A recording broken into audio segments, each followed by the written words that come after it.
oleh khotib untuk membaca ayat tersebut, yang artinya adalah wahai orang-orang yang beriman. Ini adalah kita yang dipanggil oleh Allah. Wahai orang-orang yang beriman, bertakwalah kamu dengan sebenar-benar bertakwa. Artinya iman saja tidak cukup untuk mendapatkan surganya Allah, tetapi kita harus bertakwa. Bahkan ya, jangan dulu mati atau jangan sampai mati kecuali kita dalam keadaan berislam dan bertakwa kepada Allah Subhanahu wa taala. Dan baru saja kita lewati kesempatan untuk kita menjadi takwa, yaitu Allah hadirkan bulan Ramadan yang hadiahnya, yang goalnya adalah menjadi orang yang bertakwa. Kutiba alaikumusiyam kama kutiba alal ladzina min qablikum la'allakum tattaqun. Jadi goalnya orang berpuasa adalah mudah-mudahan kamu bertakwa. Kenapa demikian penting Allah memerintahkan kita bertakwa? Karena itu adalah tiket ke surga. Sekali lagi, Islam saja tidak cukup, harus tambah beriman, percaya dengan 6 yang telah ditetapkan. Iman saja tidak cukup, tetapi kita harus juga bertakwa untuk mendapatkan tiket ke surga. Namun apakah takwa itu? Apakah sekedar hanya puasa, kemudian kita setelah puasa kita mendapatkan hadiah takwa atau diwisuda sebagai orang yang bertakwa? Tentu saja belum cukup seperti itu, ibu-ibu. Harus kita pelajari dan kita ikuti, kita imani. Karena ibu-ibu,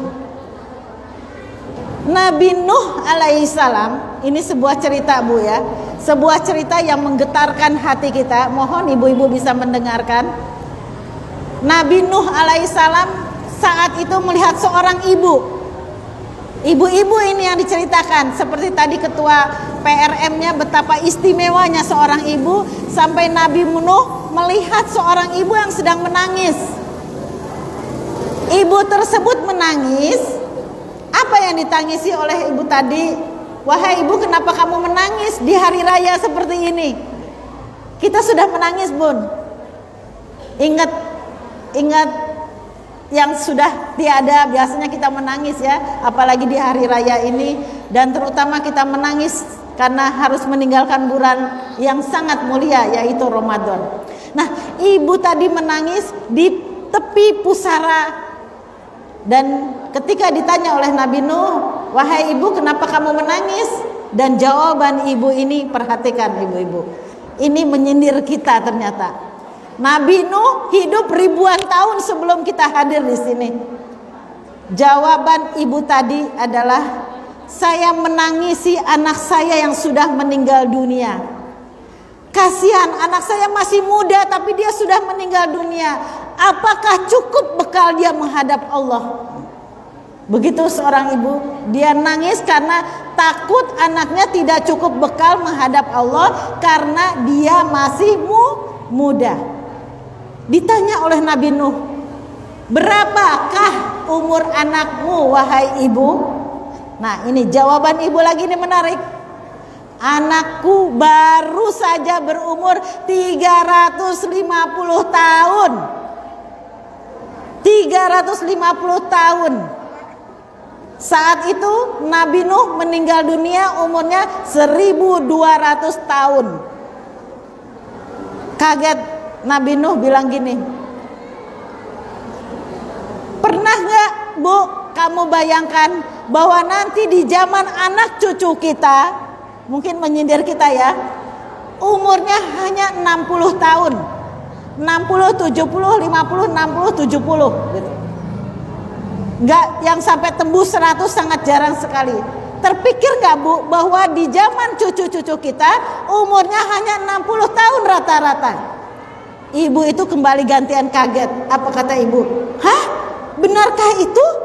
Adakah generasi kita umurnya hanya segitu? Iya. Apa yang kau pikirkan ibu seandainya umur hanya 60 tahun? Apa kata ibu tadi? Kalau betul umur hanya 60 tahun, saya akan bikin rumah di dekat kuburan, bahwa untuk mengingatkan saya sebentar lagi saya mati. 60 tuh hanya sebentar lagi saya mati. Dan pasti saya tidak akan silau dengan keadaan dunia.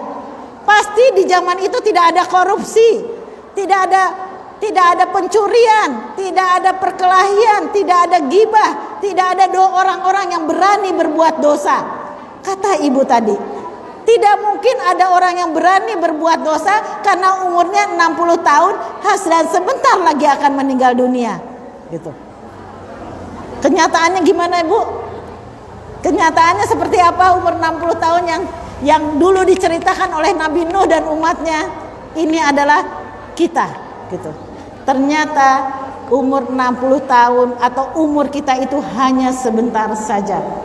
Namun sebentar saja kita akan dihadapkan sesuatu yang akan sangat lama sekali. Kita 60 tahun akan menghadapi tempat yang akan sangat lama kita tinggalkan, akan kita tinggali. Yaitu di mana, Bu? Kita akan memasuki alam barzah. Ya. Alam barzah itu apa? Ketika nyawa dicabut dari kerongkongan. Itu kita akan menghadapi masa yang akan sangat panjang dan lama. Hidup di dunia hanya sebentar, tetapi kemudian kita akan memasuki alam barzah, yaitu alam yang sangat lama dan panjang. Sekarang bayangkan, Nabi Nuh atau Nabi Adam sudah ribuan tahun, beliau masih berada di alam barzah menunggu kita. Nenek kakek kita masih di alam barzah menunggu kita. Berapa lama mereka di alam barzah? Dan itu pasti yakin akan kita sampai di situ. Kita yang umur setahun, yang umur 2 tahun, yang umur 60 tahun akan mencapai alam barzah, yaitu alam di mana ketika nyawa dicabut dari kerongkongan, kita akan dipendam, akan disatukan di sana untuk menunggu waktu yang sangat lama. Imam Ali radhiyallahu anhu, ya, Imam Ali bin Abi Thalib pernah menangis. Selalu menangis ketika orang berbicara tentang kematian. Sampai ditanya, "Wahai Ali, kamu kan sudah dijamin masuk surga." Ya, yang sudah dijamin masuk surga saja ketika diceritakan tentang alam barzah, tentang alam kuburan, dia nangis. Bayangan, nangis bercucuran air mata kalau ada yang menceritakan tentang kematian. Apa kata Ali ketika ditanya, "Kenapa kamu nangis padahal kamu sudah dijamin masuk surga?" Kata Ali begini, "Ya betul, saya dijamin masuk surga, tetapi saya tidak dijamin untuk terhindar dari azab kubur." Jadi belum pernah diceritakan kepada Ali, kamu akan terhindar, akan terbebas dari azab kubur. Belum pernah diceritakan. Yang disampaikan oleh Rasulullah adalah, kamu tempatmu nanti di surga bersamaku. Kita belum dijamin masuk surga, boro-boro dijamin masuk surga. Apalagi terbebas dari azab kubur. Tidak bisakah hati kita lembut ketika mendengarkan bahwa kematian pasti akan datang? Gitu. La yastakhiruna sa'atan wa la yastaqdimun. Tidak akan dimundurkan sedikit pun dan tidak akan dimajukan sedikit pun. Dan mati itu pasti sebuah kepastian. Utsman bin Affan, sahabat Umar bin Khattab, sahabat Rasulullah yang begitu gagah, yang begitu kuat, dia berkata begini, Seandainya di langit ada suara, bahwa seluruh manusia di muka bumi ini masuk surga kecuali satu. Seandainya ada suara bahwa seluruh manusia di muka bumi ini akan masuk surga kecuali satu, maka Umar bin Khattab itu ketakutan. Aku takut yang satu itu aku. Padahal kita tahu bagaimana kiprah Umar bin Khattab terhadap agama ini. Beliau adalah orang yang siap syahid setiap saat. Beliau selalu mendampingi Rasulullah Shallallahu Alaihi Wasallam. Bahkan kuburannya pun bersanding dengan beliau. Itu aja takut masuk ke dalam neraka. Gitu. Lalu bagaimana dengan kita? Dengan amalan kita, sudah cukupkah Ramadan ini menghapus semua dosa-dosa kita? Sudah cukupkah ibadah-ibadah kita selama Ramadan ini diterima oleh Allah Subhanahu wa taala? Bisakah kita tanyakan di dalam hati kita, apakah kita selama ini sholat malam, sholat lail, dan sholat-sholat yang pahalanya dilipatkan gandakan itu sudah khusyuk? Sudah pasti Allah terima? Sudah cukupkah?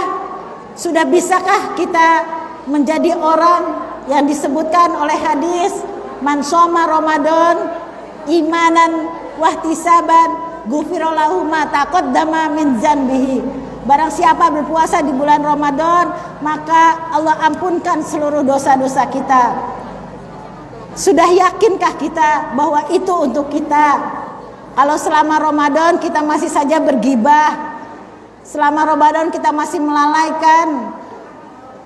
melalaikan apa-apa yang Allah perintahkan, sunat-sunatnya.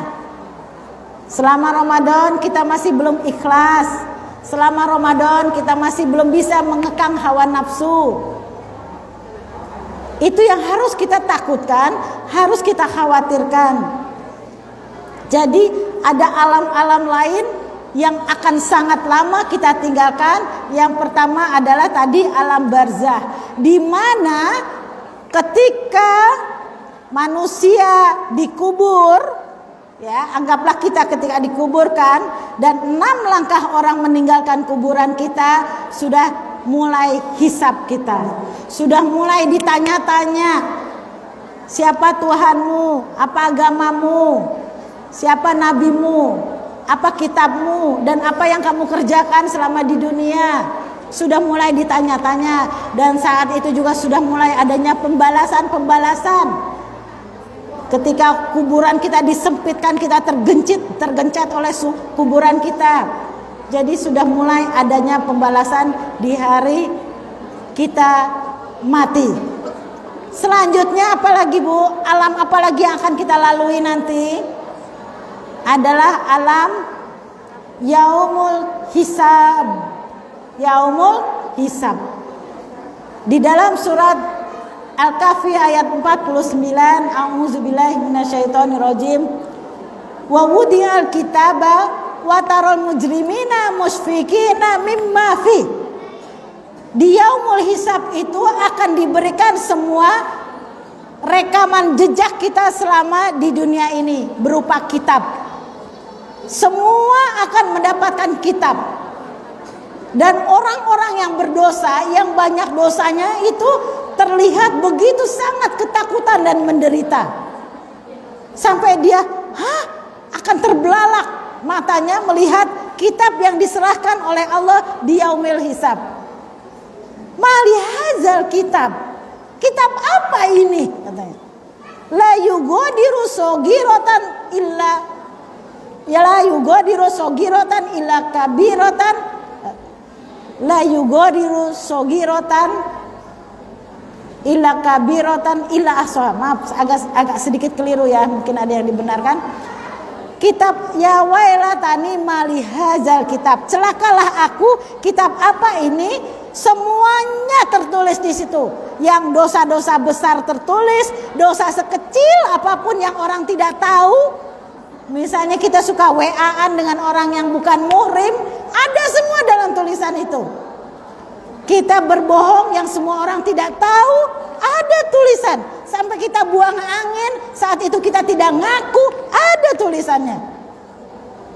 Apalagi dosa-dosa besar, semua tergambar jelas. Sehingga kita akan terbelalak, gitu. Celakalah, ya wailatani, ya celakalah aku. Semua tertulis ada di sini. Nah, disitulah di yaumil hisab itulah semua orang begitu ketakutan, kacau balau pada saat itu. Kenapa? Mereka mencari-cari apa ya, pahala apa ya yang bisa menambah berat timbangan kebaikanku ini? Pahala apa ya yang bisa mengurangi dosa ini? Maka pada saat itu orang-orang mencari, oh dulu si Anu punya hutang terhadap saya, dia tidak bisa membayar di hari ini, maka tolong ya Allah, pahala dia berikan kepadaku. Sampai segitunya dicari, walaupun itu ibunya, walaupun itu anaknya, walaupun itu adiknya, walaupun itu suaminya, dicari bagaimana bisa menambah timbangan daripada kebaikan dia.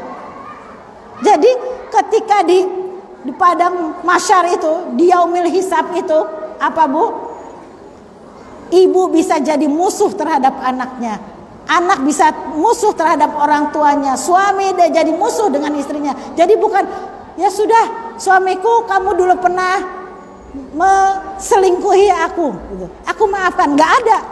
Kamu dulu pernah selingkuh terhadap aku, maka tolong ya Allah amalkan dia baik, antarkan kepadaku. Juga terhadap anaknya, dulu anak saya nggak pernah nurut, selalu melawan, tolong ya Allah amalan dia pindahkan kepada tempatku. Nah, disitulah di mana orang-orang terdekat menjadi musuh karena ingin menambah amalan untuk memperberat timbangan kebaikan kita. Itu namanya yaumil hisab. Itu sangat lama juga waktunya, sangat panjang. Apalagi orang-orang yang punya banyak harta. Bedanya bisa sampai dengan 70.000 tahun dengan orang yang tidak punya harta. Semua dilihat, semua dihitung. Oh, kamu dulu pernah punya kerudung merah.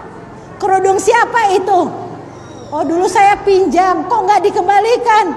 Ya saya lupa. Jadi amalan keburukan dia. Jadi semua hal akan tertulis saat itu. Itulah namanya yaumul hisab.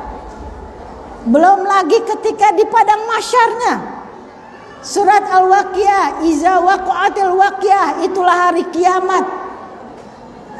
Laisa liwaq'atiha kazibah, yang hadirnya tidak bisa lagi didustakan, pasti terjadi dan akan terjadi. Iza rujjatil ardu rajja, ketika bumi diguncangkan dengan sekuat tenaga. Iza rujjatil ardu rajja wa busatil jibalu bassa fakanat haba'an membasa. Ibu-ibu, kita pernah merasakan ini. Bumi digoncangkan dan gunung meletus, terbang bagai anai-anai.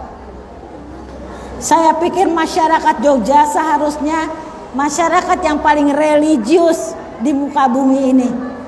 Karena pernah melihat, merasakan dengan mata kepala sendiri bagaimana bumi digoncangkan dan kita tidak berdaya apa-apa. Tidak bisa menolong anaknya, tidak bisa, semua melarikan diri, menolong dirinya sendiri. Seharusnya kita bisa merasakan itulah tanda-tanda hari kiamat. Kita juga pernah merasakan bagaimana gunung meletus, orang-orang berlarian. Ibu-ibu tahu nggak, ketika gunung Merapi meletus, orang-orang berlarian tiba-tiba jatuh seperti bunga yang layu, semua berjatuhan dan terbakar. Itu mereka yang lari itu nggak kelihatan apa-apa, Bu. Maksudnya dia nggak lihat ada api, nggak ada lihat asap, cuma seperti ini, tiba-tiba berjatuhan. Jadi awan panas itu tidak terlihat oleh mereka, tiba-tiba yang lari jatuh mati, tiba-tiba pohon terbakar, tiba-tiba rumah hancur, gitu. Nah, itulah tanda-tanda akhir zaman, tanda-tanda kiamat sudah diperlihatkan kepada rakyat bumi Yogyakarta. Jadi kalau bukan sekarang juga kita memohon ampun kepada Allah, bertobat, tidak akan melakukan dosa-dosa sekecil apapun dan akan melaksanakan perintah Allah yang wajib, yang sunat dan sebagainya. Nah, inilah kenapa kita diperintahkan untuk bertakwa ini, bahwa kita akan menghadapi hanya 2 tempat, tidak ada pilihan lain, surga atau neraka. Ketika mayat akan ditarik, nyawa kita akan ditarik, itu sudah diperlihatkan tempat kita, surga atau neraka. Bahkan saat ini pun, saat kita duduk ini pun, kita sudah bisa menghisap diri kita, apakah tempat kita nanti di surga atau di neraka. Nah, inilah kenapa Allah mewanti-wanti kita, mengingat-ingatkan kita, selalu disebut-sebut kita bahwa kita harus bertakwa. Lalu apakah takwa itu, ibu-ibu? Para ulama mengibaratkan takwa itu seperti kita berdiri di pinggir jurang. Seperti kita berdiri di pinggir jurang yang hati-hati banget jangan sampai terjatuh gitu. Atau kita seperti melewati semak-semak berduri yang jangan sampai kita ketusuk durinya gitu. Artinya di dalam hidup ini perlu hati-hati. Kalau kita dapat makanan, ini halal apa haram ya? Ini boleh apa enggak? Walaupun di meja makan barangkali ada orang yang naruh di situ yang tidak mengizinkan kita untuk makan, gitu. Jadi benar-benar berhati-hati. Kalau ada suami bawa uang yang tidak biasanya, bukan waktunya gaji, harus kita perhatikan benar, ini halal atau haram ya, gitu. Itulah namanya takwa. Tadi sudah disebutkan di dalam surat Al-Baqarah 185, kutiba alaikumusiyam kama kutiba alal ladzina min qablikum la'allakum tattaqun. Bahwa puasa menjadi salah satu, baru salah satu, karena di situ juga ada kata akhirnya adalah mudah-mudahan kamu bertakwa. Artinya belum tentu kamu yang puasa akan menjadi takwa, gitu. Tapi salah satu syarat untuk bertakwa pertama adalah tadi puasa, ya. Puasa, lakukanlah kita puasa. Puasa Ramadan sudah berlalu. Mudah-mudahan tadi seperti kata Bu Mega masih dipertemukan dengan Ramadan berikutnya. Kita masih diberi kesempatan. Ada puasa Senin Kemis, ada puasa Ayyamul Bid, ada puasa Asyura, ada puasa Daud. Coba, karena kita ingin mendapatkan nilai predikat takwa yang akan menolong kita, di mana saat itu tidak ada lagi pertolongan kecuali ketakwaan kita. Di mana sebagai syarat untuk masuk surga adalah takwa, maka mari kita lakukan. Kita mulai lagi untuk melakukan puasa sunat setelah Ramadan. Sebentar saja kita bergembira di hari raya Idul Fitri ini. Allah tidak menyuruh kita untuk berlama-lama. Besok hari kedua sudah bisa dimulai puasa Syawal. 6 hari puasa Syawal. Waktunya adalah selama bulan Syawal selama 6 hari. Dan yang terbaik adalah di 2 Syawal, 3 Syawal, 4 Syawal, 5 Syawal, 6 Syawal, 7 Syawal. Maka di hari ke-8 kita berhari raya kembali. Tetapi kalau yang masih banyak kesibukan, Allah memberi keringanan, pokoknya kita puasa Syawal sebelum Syawal berakhir. Pastikan anak-anak kita melakukan hal tersebut. Apalagi kalau anak-anaknya yang harus pergi dari rumah, apa kita ke Jakarta, kemana untuk bekerja dan sebagainya, pastikan anak-anak kita melaksanakan puasa Syawal tersebut. Jadikan rumah kita seperti Ramadan kembali. Nanti malam anak-anak kita sholat qiyamul lail lagi. Bapak yang akan jadi imam. Kemudian kita akan sahur bersama. Gitu. Kalau sekeluarga puasanya tuh enak. Saya seperti Ramadan itu nanti berbuka lagi bersama. Gitu. Lalu apalagi yang menjadikan kita bertakwa, ibu-ibu semua? Tadi puasa. Di dalam surat Al-Baqarah, zalikal kitabula raiba fi hudal lil muttaqin.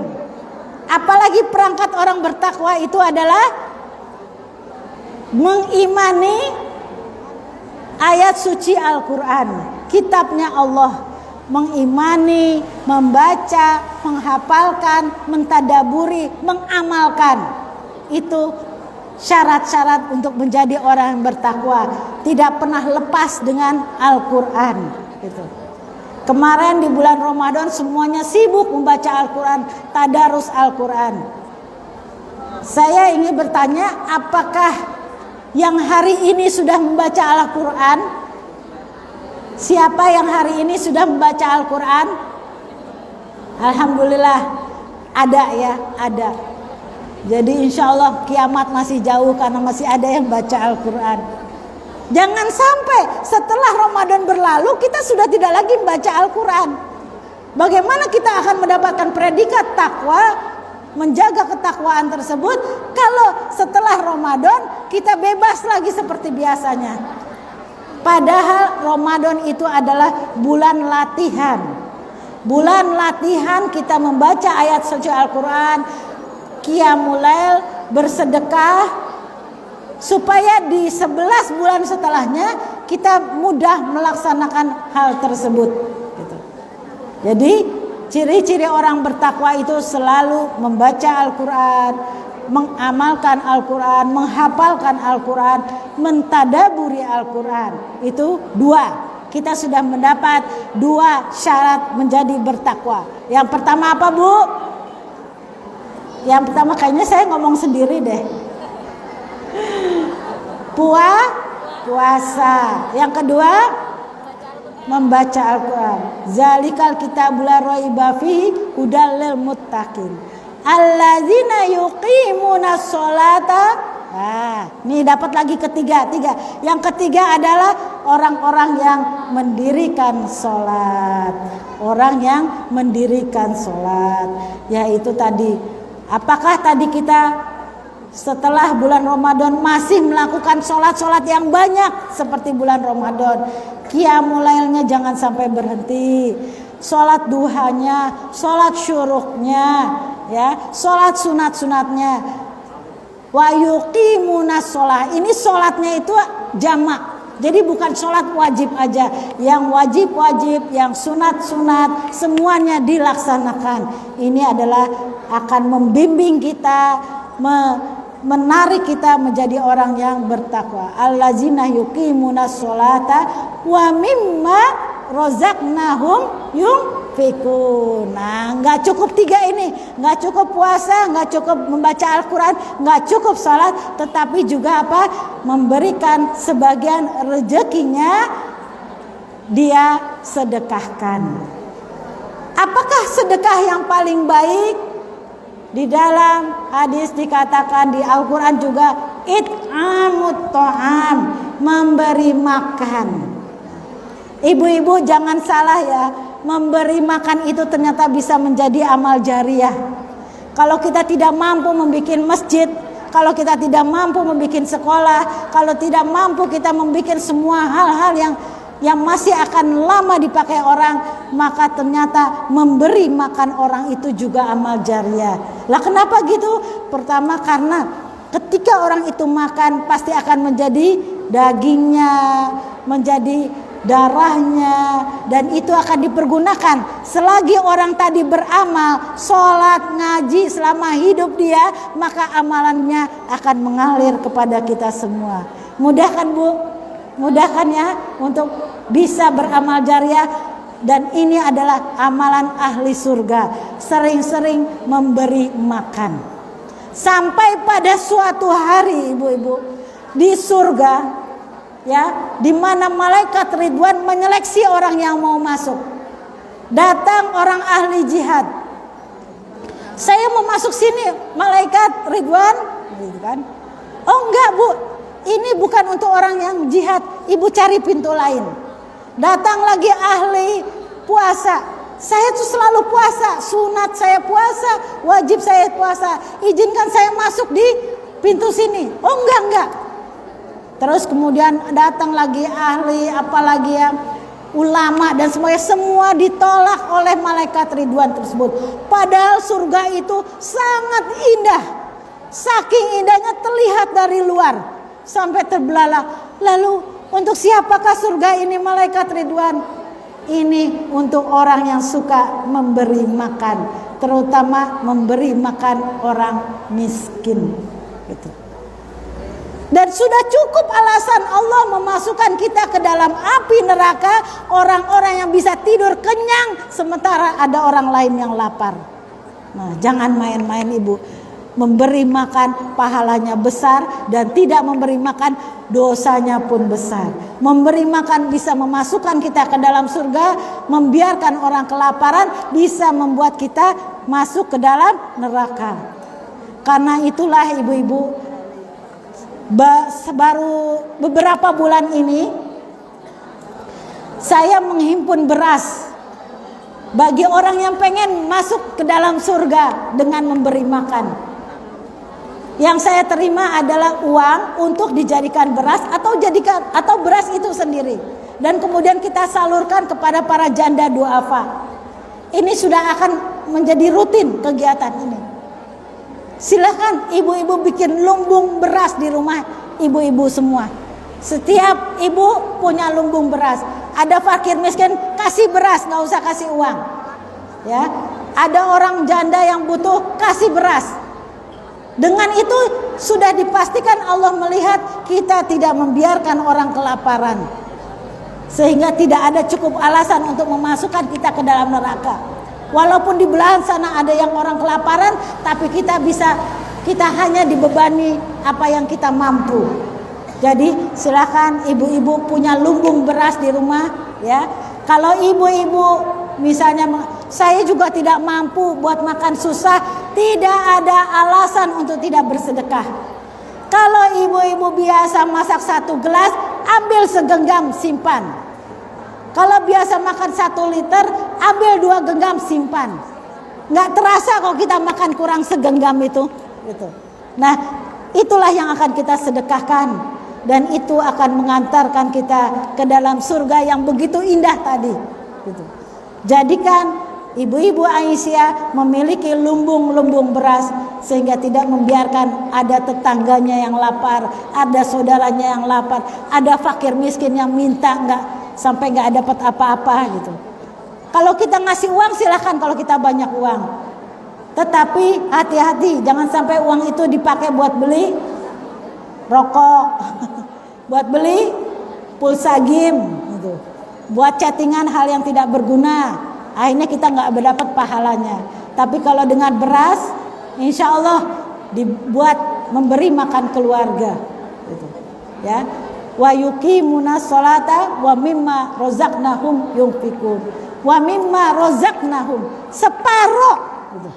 Kalau zakat boleh hanya 2,5, tapi kalau sedekah sebanyak-banyaknya. Dan satu hal ibu-ibu, tidak ada orang miskin karena sedekah. Tidak ada orang miskin karena sedekah. Sahabat Rasulullah Abdurrahman bin Auf adalah seorang yang kaya raya, sangat kaya. Sebelum tidur dia membagikan kekayaannya kepada fakir miskin. Dia nggak mau menyimpan hartanya di rumah. Dia bagikan sama istrinya itu, bagi-bagiin kemana. Besoknya datang lagi kekayaan yang lebih banyak lagi. Gitu. Sampai pada suatu hari, karena dermawannya Abdurrahman bin Auf ini, Rasulullah mengatakan ketika berkumpul dengan para sahabatnya ini, aku melihat Abdurrahman bin Auf masuk ke surga dalam keadaan merangkak. Coba, segitu dermawannya, dia hanya bisa masuk surga dengan merangkak. Kalau kita merangkak aja udah senang ya Bu ya masuk surga. Tetapi Abdurrahman bin Auf nggak mau terima dia.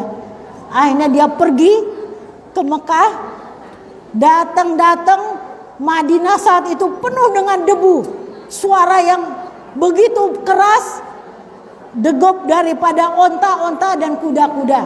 Sampai kaget penduduk Madinah, ada apa ini? Ternyata apa? Abdurrahman bin Auf membawa semua binatang-binatangnya, ya, kudanya sekian ratus ekor, ontanya sekian ratus ekor, dan di atas kendaraan onta dan kuda tersebut, di atasnya adalah barang dagangan. Entah berapa miliar atau triliun pada saat itu. Dan semuanya diberikan kepada Rasulullah. Ya Rasulullah, aku berikan ini semua. Supaya apa? Supaya dia masuk ke surga tidak dengan merangkak. Dan tetap memang sudah ditakdirkan Abdurrahman bin Auf tidak juga miskin. Tetap dagangannya selalu dicari orang dan selalu paling laris, tidak bersisa. Abdurrahman bin Auf tetap kaya. Dia galau, Bu. Kaya itu dia galau, dia takut dengan hisapnya. Padahal yang dia cari adalah halal.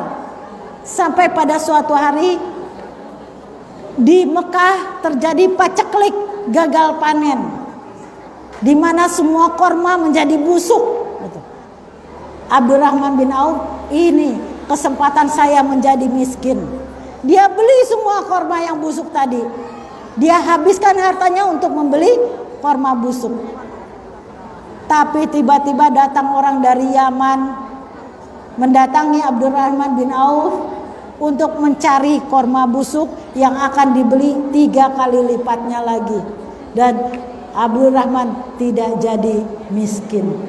Nah, demikianlah orang-orang tidak akan menjadi miskin karena kaya, karena sedekah.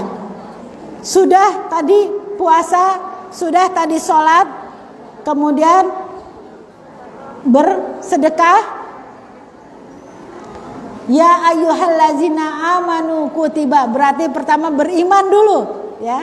Beriman, kemudian sholat, puasa, sedekah, dan membaca Al-Quran, ya.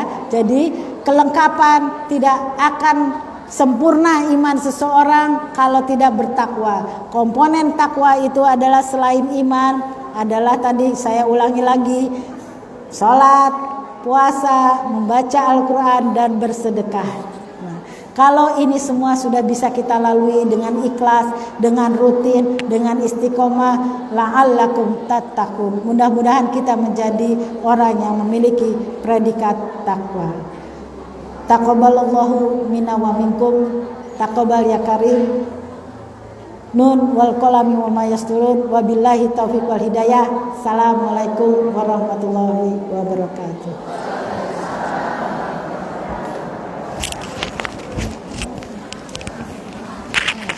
Terima kasih yang disampaikan kepada Ibu Hajah Rosti Wadidana atas proses yang disampaikan dan apa yang sudah disampaikan kita kenal ilham dari kita bersama-sama pada sahabat-sahabat kemudian dan menjadikan mendapatkan takwa dan beriman. Itu yang kami hormati telah disampaikan bahwa pada acara awal kali ini menjadikan beberapa acara pertama mana yang